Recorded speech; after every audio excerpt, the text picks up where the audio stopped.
Well, we begin here. Several political parties are staging pickets outside the Pretoria High School for girls in the capital city. The school is rocked by fresh allegations of racism that have led to disciplinary processes expected to take place later today. Now, the EFF, ANC and Young Communist League are some of the political parties that are demonstrating outside the school gate. That's ahead of the disciplinary processes of 12 learners later this afternoon at the school following racist allegations.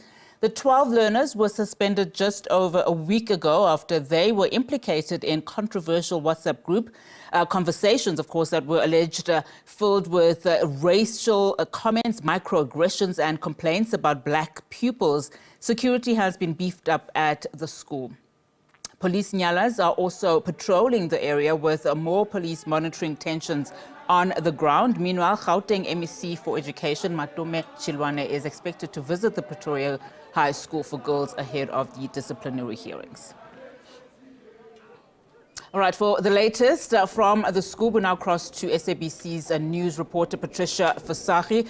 Patricia, of course, this is not the first time that, this school has been in the headlines for racist allegations. Just talk to us about what is currently happening there at the moment. Well, good afternoon, Unati, and to our viewers. Rightfully put there that this is not the first time, and that's really what is actually drawing so much attention to this particular school, and what has drawn the political attention with the pickets that are happening outside. We are in one of the school halls, of course, ahead of the MEC's briefing. He has arrived.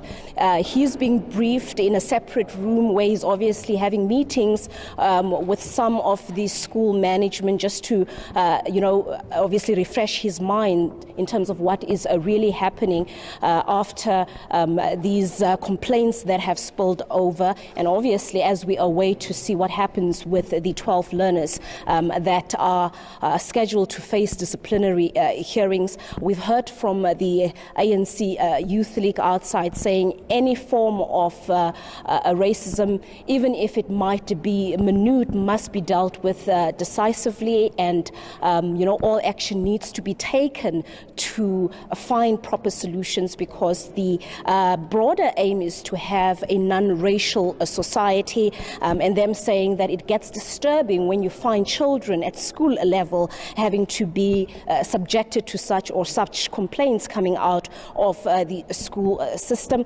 Last week, obviously, when the news started making headlines, parents raised their concerns, and there's been mixed reactions that we have seen spilling from the societal domain. There are parents who are saying that this is nothing new. Some are saying that since the 2016 hair protests, when obviously black learners at the school were complaining that they're facing discrimination over their hair. Some parents are saying that not much progress has been made since that saga that obviously made international headlines. We spoke to a parent who's saying that she always receives complaints about racial-related tension at the school from her child and other children.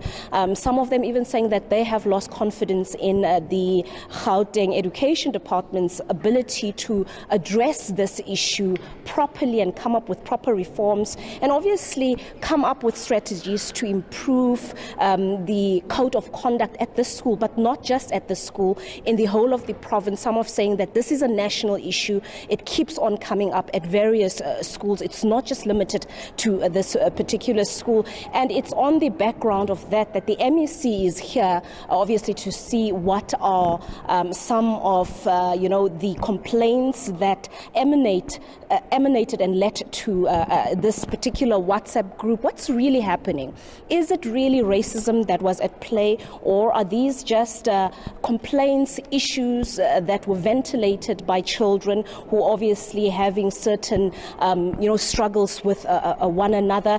You'd understand that there are also lawyers that are involved in the matter, and then there's the other concern, which is perhaps even more sensitive right now, and that is this is playing out ahead of the matric exams that are set to take place in a few weeks' time, the preliminary exams that are about to take place. And most of the learners that are implicated in this controversial WhatsApp WhatsApp group are actually matriculants, so that is also at play. Will there be enough provisions made to make sure that these learners get the necessary support that they need as they face disciplinary hearings, to make sure that they do not have any serious adverse reactions? You know, obviously their mental health, their emotional health is something that needs to be considered as they are marching into this big battle, which is their matric exam. So those elements are all elements that the MEC needs to take into consideration. The lawyers are saying that the learners need to be protected. They are minors. That needs to be taken into consideration, and obviously whatever steps that are taken needs to be age appropriate. This follows some of the criticism saying that this whole process has been handled with a heavy hand. It's a heavy-handed approach when you think about the fact that these are minors, and then there's the accusation that this has been hijacked by the Gauteng Department of Education, some saying that it's for cheap political mileage. So we'll have to hear, how does the MEC respond to all of this? What are his concerns? Does he have a proper plan to obviously deal with this issue? And what will happen to some of the school management? There's also the issue around the principal who is being investigated. This emanates to how the principal initially handled this particular matter. So we'll also have to hear what will happen in terms of that. Patricia, let's leave it at that. Of course, we are going to be monitoring those processes. And as you rightfully put out, of course, some of these learners are young indeed. And so we'll have to get an understanding from then the MEC of Education in terms of what they are doing in regards to that. Of course, Patricia, Visagie outside that particular school this afternoon.